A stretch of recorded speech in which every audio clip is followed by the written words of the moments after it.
Alright everyone, we start off today talking about black voters, of course, because there's been a major demographic shift with regards to the black voting bloc. What we're not sure of is whether this is a lasting thing or whether this is more situational. I think that it's a combination of the two. I think there's more nuance than that. Supposedly, Donald Trump is polling at 21% with black voters. To be clear, normally the GOP is in single digits with this particular group of people. And it's not a monolith either. I think sometimes when we talk about statistics, we act as though any particular group of people based on anything we select for, so race, ethnicity, gender, etc., is like a monolithic entity, and there's no real individualist nuance in there. So sometimes I don't really like that. But if you're talking about aggregated polling, there's definitely been a huge shift towards Donald Trump among black voters. What we're not really seeing is any polling indicating that that's trickling down to the rest of the GOP. And I think I know why. Donald Trump is perceived of, because of his very executive style, he's perceived of as being sort of the end-all be-all of a political movement. And in some ways, at the moment at least, he is. And he did a good job with the economy. He did a good job on the border, relatively speaking, of course. Biden has done a shit job on both.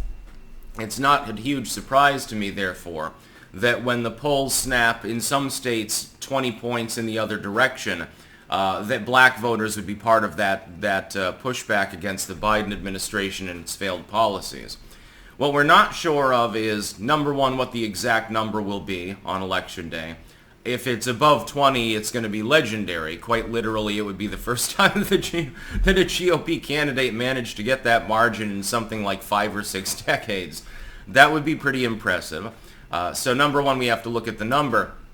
And number two, we have to look at in the post-Trump era, because Trump's only eligible for one more term. Whether he wins or loses, this is the last hurrah.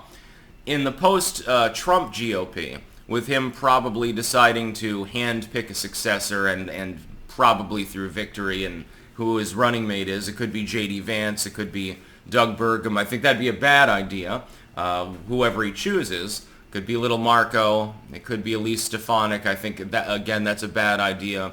I still prefer Tulsi Gabbard in that post-Trump atmosphere, where Trump is now senescent effectively. At some point he dies. Who carries on, the party, and who carries on potentially this demographic shift? We've seen a similar shift, actually, a slightly larger one among Hispanic voters. If you look at Mexican Mitt, Mitt Romney, who spray tanned himself orange, like Donald does, in order to go on Telemundo, and he was, averaging, 31% or something like that. Can Trump hit 40? Yeah, he probably can. But is that just Trump, or is it some larger trend? I think part of it is MAGA, but part of it's just situational. So what you have is you have dispossessed urban black communities, for example. They're being disproportionately impacted over their white neighbors by the migrant crisis, because when blue state governors and mayors get a boatload of illegals in their states, where are they putting them? They're not putting them in the white neighborhood, generally speaking. Sometimes they are, like in Chicago. That's why you don't see a similar move in Illinois. In other areas, though, they're putting them in the ghetto. They're putting them in adjacent to the black neighborhood, and it's causing economic problems. It's causing crime problems because of lack of assimilation.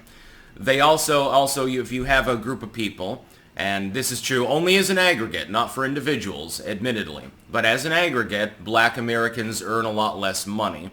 And so they're more likely to be drawing welfare because they're making too little money. I mean, they need those services, otherwise they're literally living under a bridge.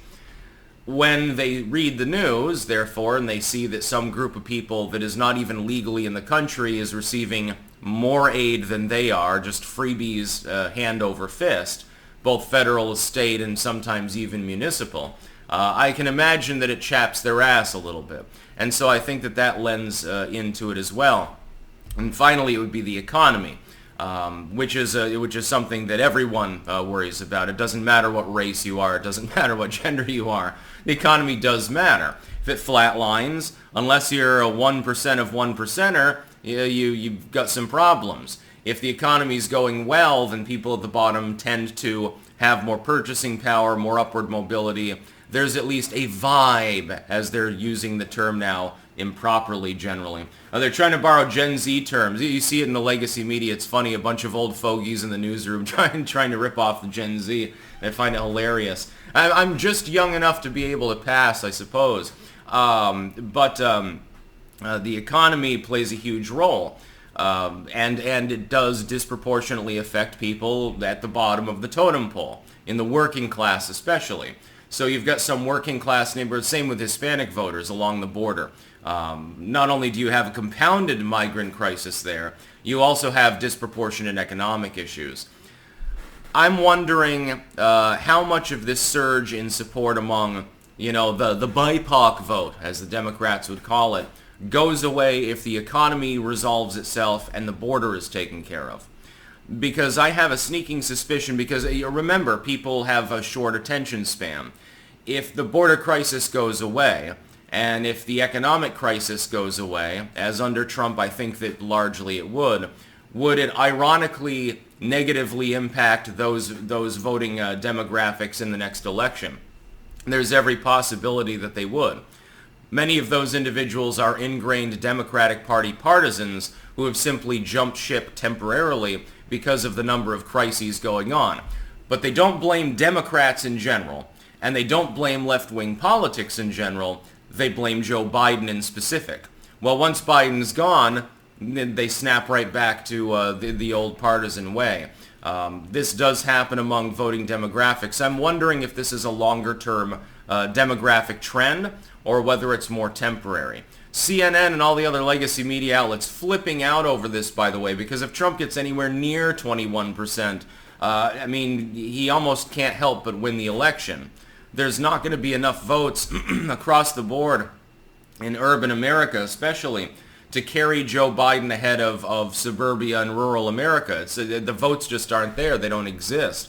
So right now they're flipping out. They think that democracy will crash and burn and so forth. Their conception of democracy, of course, is not really very democratic. That's about all. Peace out.